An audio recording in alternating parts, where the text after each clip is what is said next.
chaos and then there's mayhem. You gotta wonder, will I disagree or concur? Because it's deep dive time! Let's go. Mike's on, hot takes ahead, big bombs, bigger brain threads. First play, are you all aboard? Welcome to the track record. Let's have some fun now. Lady Gaga's new album doesn't just entertain, it interrogates, it rips open the stage curtain and dares us to look, not just at her, but ourselves. At the internet, at intimacy, at the performance of identity under public demand. In the last episode, I had my bestie Aryan over the show, the biggest little monster I know of, and he helped us unpack the mythology of Gaga herself. Go check it out if you have not already. But he helped us understand who she is, who she's been, and how Mayhem fits into the Gaga-verse. We talked about how this record doesn't just sound different, it arrived differently, and at the same time, it calls back to everything that we've known about Gaga. How it's become the album I put on when I need to claw my way out of the bed, when I need art that doesn't look away. So let's count this down. Let's analyze everything in between. Let's talk about the world this album dropped into. In 2025, we're scrolling through the digital circus, choked by the irony, dopamine decay, and celebrity fatigue. The pop landscape is stuck between nihilistic rebellion and ultra-polished detachment. And in walks Gaga, offering neither comfort nor clean answers, but instead this swirling cinematic thing called Mayhem. A record that's messy, maximalist, kind of feral, but also warm, soft, and even when you least expect it, kind. There are three key ideas in Mayhem that keep circling around, and I want to walk you through all of them. First is identity as performance. We know Gaga has always played with personas, but on Mayhem, the mask feels stitched into the skin. There's this running current of transformation, but not the fairy tale kind. The changes here are messy, hard-earned, covered in glitter and blood. There's no moment where Stephanie takes over from Gaga or vice versa. Instead, we watch a woman learning to breathe through both. The self is unstable here, but it's not a crisis, it's a choreography of sorts. In a world where we're constantly told to brand ourselves, she's asking what it means to survive as a shapeshifter. Secondly, I want to talk about how she has chaos as a tool of catharsis. Gaga is leaning into Mayhem as a mythic tool, a way to talk about the uncontrollable, fame, love, illness, and even the algorithm. The album's disjoint aesthetic, its unstable characters, the sense of no clear center, all of it reflects on what it feels like being alive right now for so many of us. Scattered, accelerated, and constantly rebranding. Mayhem embraces volatility like a friend. And Gaga doesn't just sit inside of that mess, she curates it. Whether she's invoking monsters, casting spells, or just ripping through the glam pop chaos, she's showing us that the only way out of the storm is straight through it. And look around, we're living in a time where everything from climate to culture, everything feels on the edge. Mayhem meets the collective tension with art that screams, dances, and cries back. Gaga's not offering neat resolutions, as I said. Instead, she asks, what if this mess is the meaning? In a culture that is obsessed with control and even aesthetic curation, Mayhem offers a different vision. That transformation is not linear. The wholeness is the process, and that breakdowns can sometimes be breakthroughs. And finally, and maybe most crucially, this album is about love. Not the romantic, clean kind as we talk about it. This album is interested in that kind of love that holds you when you're unwell, that sees you cracked open and still stays anyway. And in 2025, when loneliness feels like a pandemic of its own, that kind of raw, stabilizing affection is radical. Add that from an art piece. After years of trauma and media crucifixion, Gaga could have disappeared, but instead, this album offers a strange kind of hope. Not naive optimism, but the stubborn belief that love, in its rawest, ugliest form, can still be sacred. There's a softness beneath the spectacle. What Gaga is asking here is simple, but heavy. Can you be loved at the most monstrous self? Can you love yourself when the mask slips? And what does it mean to find peace without fixing everything? That brings me to my track by track analysis of this album. Track 1, Disease. Gaga opens Mayhem with the wound ripped fresh. Forget easing you in, it drags you under. This is Gaga at her rawest. Not the glitter bomb, not the disco ball, but the whisper that lives behind your ribs when you've been through the hell and still want to love. The track opens like a confession, but quickly mutates into something darker, almost like a sermon. Gaga isn't just naming the pain here, she's offering to become an antidote, while knowing full well that she might be the cause in the first place.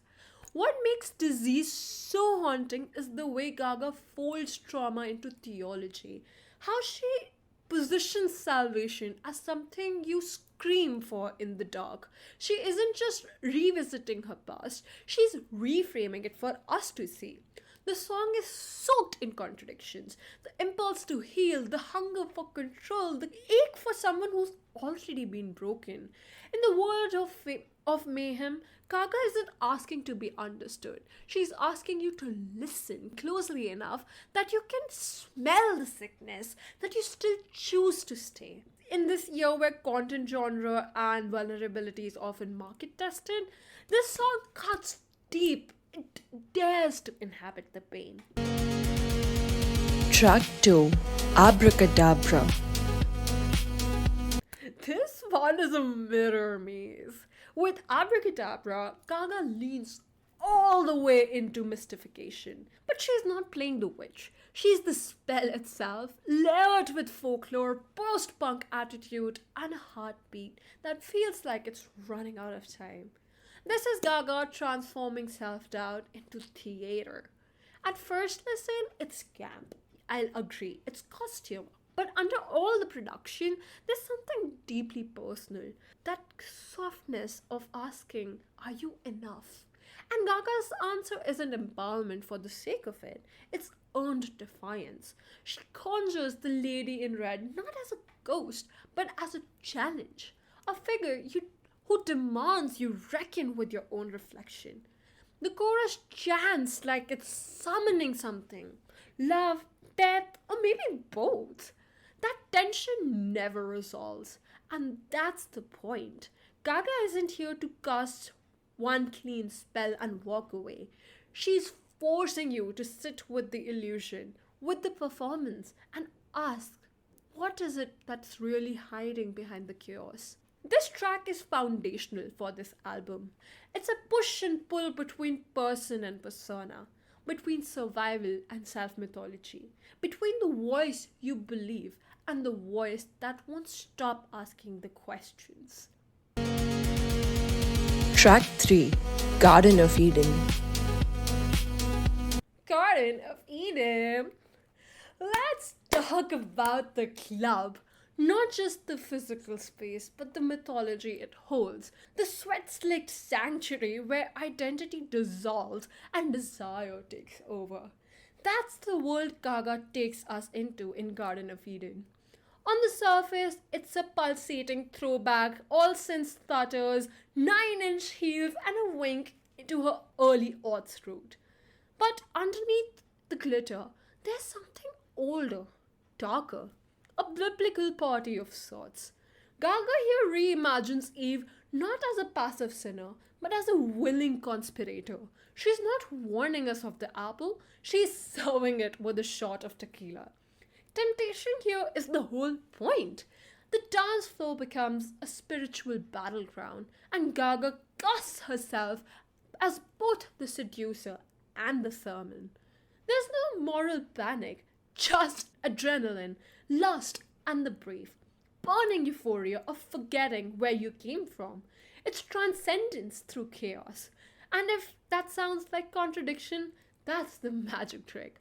Gaga doesn't resolve the tension between desire and consequence. She makes you dance in it. And in a year of our Lord 2025, where everything feels so wild, sanitized, and narrativized to death, Garden of Eden reminds you that impulse is still a form of freedom. You're not expected to explain why you bite the apple, you just bite it. Track 4, Perfect Celebrity. Perfect Celebrity is where the makeup smears, the light flickers, and the stage whispers back. This is Gaga dissecting the machinery of fame, not with rage, but with eerie. It's an examination of what happens when public affection comes at the cost of personal erosion. The song stretches out like a slow unraveling. You can hear the thread snapping with every breath. Here, Gaga splits herself down in the middle. One self smiles for the flashbulbs, the other disintegrates in the shadows. But it isn't a cry of help. The song comes off as an anthropological report from inside the fame factory. The mask has fused into the face now, and she's showing us how hard it is to peel it off without tearing skin. And then it becomes satire. Biting, brilliant, grotesque. She's a plastic doll, a clone on the ceiling, a princess performing at her own funeral. But instead of flinching from it, Gaga performs the caricature to its logical end. This is performance as protest, glamour as critique. In the current landscape of algorithm-approved vulnerability, Gaga doesn't just offer us curated mess. She pulls back the curtain, as I said, on the entire industry of image making and dares us to ask if we ever loved her or just the spectacle she became. Track 5, Vanish Into You. The song opens like a memory you didn't mean to find. A aching quiet of wanting someone back so badly you'd fold yourself into them if you could. And here's the genius. Just when you think you're in for a ballad, the track swerves. Funky synths drop in, almost joyful like a memory itself it's trying to dance away from the grief. This push and pull, nostalgia versus motion, stillness versus rhythm becomes the emotional tension of the song. Can I Vanish Into You is not just about losing yourself in another person, it's about erasing the version of yourself that had to let them go. There's something quietly devastating about asking to disappear inside someone else. It's romantic, I guess. Okay, yes, but also a little existential if you ask me. Track 6, Killer. This is Lady Gaga at her most unapologetically dominant. From the first beat, she steps into the role of not just seductress, but the one who decides to seduce as well. The vocals are controlled, snarling, laced with threat and allure. She's not performing for you, she's hunting. Gaga leans into the hyper performance here, embracing the character of a woman who has been looked at her whole life and finally flips the gaze. It's not subtle, and that's the point. The production creates a hypnotic underflow, dark, heavy, slightly suffocating, but that discomfort is intentional. Lyrically, Gaga uses predator metaphors to reclaim the space. Not just sexually, but emotionally, spiritually. In a pop culture moment where femininity is constantly scrutinized, too much, too loud, too fake, insert Sabrina Carpenter, Gaga responds with a character who's too powerful to be boxed in. She doesn't want to be liked, she wants to be remembered. And I'm a killer. Track 7, Zombie Boy. Zombie Boy is a disco seance for the beautifully broken, if you may. It opens like an afterglow of Night Out that bled into morning, where the music hasn't stopped, but your body is starting to feel like an echo. There's a tangible sadness beneath the sparkle. The rhythm might be electric, but the lyrics flirt with dissociation. That state where you're technically still dancing, yes, but your soul left the party 3 shots ago. Gaga conjures the image of a boy at the back of the room, tired, hungry, maybe even a little feral, and she wants him. The energy is magnetic and a little dangerous. It's also a tribute to Rick Genest, the real life zombie boy and a long-time Gaga collaborator, is the heart of this track, not as a gimmick, but as the spirit who lingers. His presence reframes the song as a celebration of otherness, of loving what the world calls strange. Gaga's use of pause connects directly to her Born This Way lineage, but here it's messier, more bodily. It's about clawing at connection before morning light breaks the spell. There's no fairy tale ending here, just the admission of some nights end in longing, not closure. Some people don't stay. They show up like a hallucination, bite like a memory, and vanish with the dawn. Track 8 Love Truck. Love Truck slow downs the chaos, turns the strobes into candlelight, and finally lets us hear Gaga without the armor of all the fancy production. Her voice isn't flashy, it's fragile, cracked around edges, like she's confiding into void. The premise is simple. Love is addiction. Not in a sexy cinematic, but in a gritty stomachache way. Gaga doesn't romanticize the crush. She's tired, haunted by her own memories, chasing a fix not because it thrills her, but because it keeps her uptight. There's a moment where she says she's going to dance until she feels alright, and it does not feel like a declaration of joy. It's survival, honestly. That's the tension between needing to numb it all out and needing to feel. And that's the pulse of this track. You're watching someone try to outrun their own brain in stilettos, hoping that beat is faster than the breakdown. Love Track doesn't promise catharsis, it offers recognition. That ache you carry at 2 a.m., that person shaped hole you keep trying to fill with movement or noise. Gaga sees it. And honestly, Track 9 How Bad Do You Want Me? if you told me Lady Gaga ghost wrote this in a cornfield with Taylor Swift, whispering metaphors in her ear, I would believe you. How Bad You Want Me sounds like it was built for mirrorball twirls and midnight overthinking. Wink wink. All dressed up in a ripped jeans and emotional warfare. Gaga slows things down here. She gives us the production space to breathe finally, but never lets us relax at the same time.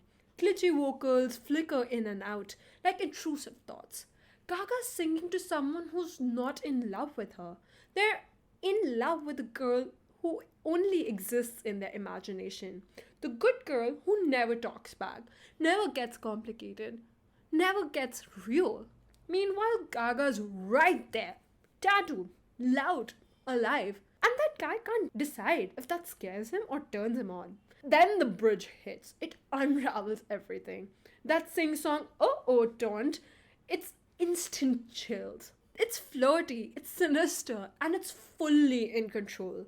Gaga's messy, sure, but she knows exactly what game is being played here and exactly what version of herself she refuses to shrink into. You know what? If anyone in Gaga or Swift's team ever, by 1 in a million chance, sees this, please know that if you ever ask the question, how bad do I want this collab?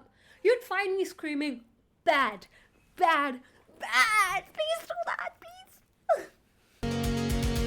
Track 10 Don't Call Tonight. Don't Call Tonight is a disco ball cracked in half. It shines, it spins, but it's splintered. There's blood on the dance floor, and Gaga's not cleaning it up. The beat kicks in with just enough funk to keep you moving, but every synth pulse feels like it's trying to outrun the memory. She's spiraling and strutting at the same time. The chorus? It's the only boundary she can still draw. Don't call tonight unless you wanna hurt me.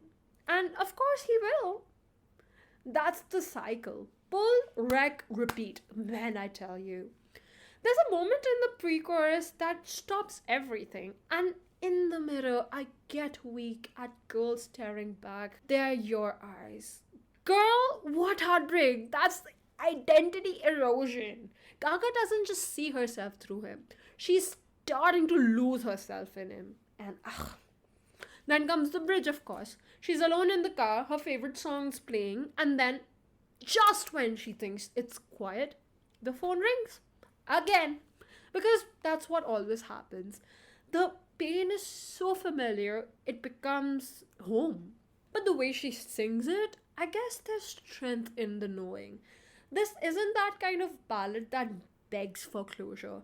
It stares straight at the mess and keeps dancing on it. Gaga's not trying to be brave, she just is. Because there's no other choice, honestly.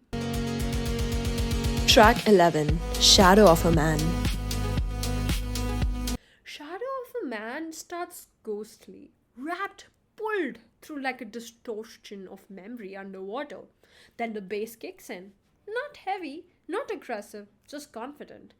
This is the cinematic funk on restraint. 80s coded, but modern. Lyrically, she's dancing with legacy. Hers and everyone's. Standing in the shadow of another man. It might sound like being eclipsed. But here we have Gaga looking around at all the names she's been compared to. Bowie, Prince, Michael. And deciding she doesn't have to move out of their shadow to matter. She just needs to move. The chorus sounds like contradiction, but not in an angry way. It's decisive. I don't want to fade into the darkness tonight. Show me the light. Is Gaga refusing to disappear from a relationship, from an industry, from herself? Verse 2 brings back the color theory into the mix. Hard to be yellow in a purple sky. That clash is intentional. Yellow and purple don't blend, they clash. These two colors are on the two polar opposite ends of the spectrum. She's not apologizing for standing out. She's noticing how much work it takes. By the final chorus, she doesn't escape the shadow. She uses it. She doesn't chase the spotlight. She dances where the light doesn't hit. Shadow of a Man isn't about being trapped. It's about choosing to be seen on your own terms, even if that means standing where no one else would. Track 12, The Beast. The Beast is the sound of a fairy tale snapping its teeth. Gaga starts slow, measured, almost clinical in how she sets the scene. Her partner is transforming. The room is dark. The clock is at 11:59. It's not about midnight magic. It's about inevitability. The production is moody, but deliberate. Distorted synth, heartbeat percussions, flashes of heat. The lyrics lean fully into werewolf mythology. Gaga isn't afraid of the beast. She's inviting him out. She wants the real version, the raw version, the unpretty truth. Turn on the music, turn off the lights. I want to feel the beast inside. It's like the lights go off, the music come on, no more pretending, no more polite affection.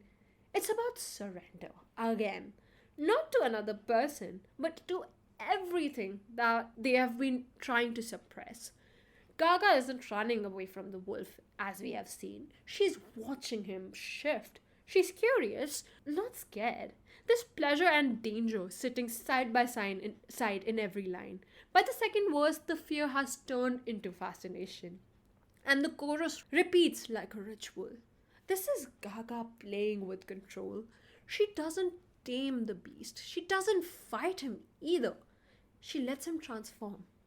She watches. She participates. And in doing that, she pulls off something rare. A ballad about monstrous desires that doesn't shame the monster. By the end of the song, you're not sure who's the real threat. The one growling or the one telling him it's time. And that's the beauty of the song. Track 13, Blade of Grass. Tender, grounded, and quietly devastating. Blade of a Grass might be the most intimate song on this album. Gaga wrote it after a real moment in her backyard with her fiancé when he asked, how she'd want him to propose someday. She told him, just wrap a blade of grass around her finger. No diamond, no flash. That one sentence became the seed for this entire track, and gorgeous it is. This isn't just a love song, it's a vow disguised as a ballad. The synths hover like a fog, barely there, while Gaga's voice does all the heavy lifting. She sings about scars, about thorns in the garden, about being lonely in a field with no shield. And still, she asks him to wrap that blade of grass, not because it's enough, because it means something. The chorus is where the song swells. Even though church burned down, I'll be your queen without a crown. There's no need for ceremony or approval. This is love that lives without needing to be seen. A cast, not a ring. And then there's the bridge. Raw, almost quiet. Forever's not enough. Gaga offers breath, not diamond. Music, not promises. She's not pleading. She's offering what's real. It's her songwriting at the most vulnerable. Not spectacle, just a single fragile image of being held together by devotion. Track 14, Die With a Smile. A surprise Gaga Bruno Mars collab wasn't on anyone's 2024 bingo card, but this song landed like a meteor. From the very first note, this is 70s soul pop spectacle, a velvet of harmonies, live drums, retro studio flair, but under the sparkle, it's death that they're talking about, and how love might be the only thing strong enough to outshine it. Bruno opens with Dream where they had to say goodbye. Gaga answers like she's been holding back tears for years. Together, they trade lines like it's the last night on earth, because in the song, it might be. Every lyric feels lived in. Nobody's promised tomorrow. Our love's the only war worth fighting for. These aren't grand declarations. They're truth of matter, of feelings. The production leans into Silk Sonic's playbook. Vintage guitars, soft snare taps, old school duet energy. But it never feels like a copy. And the chorus, oh my god, built to be screamed in a stadium and sobbed into a pillow all at once. And that was Mayhem. Oh my god. What a title, right? But here's the thing. Gaga's not using mayhem to describe the chaos of the world only. She's using it to name the chaos within. The kind we don't always post about. The kind we live through quietly, messily, alone. The kind that changes us. So, come together with me when I say, thank you, Mother Monster, for keeping us fed. We're good children and we listen.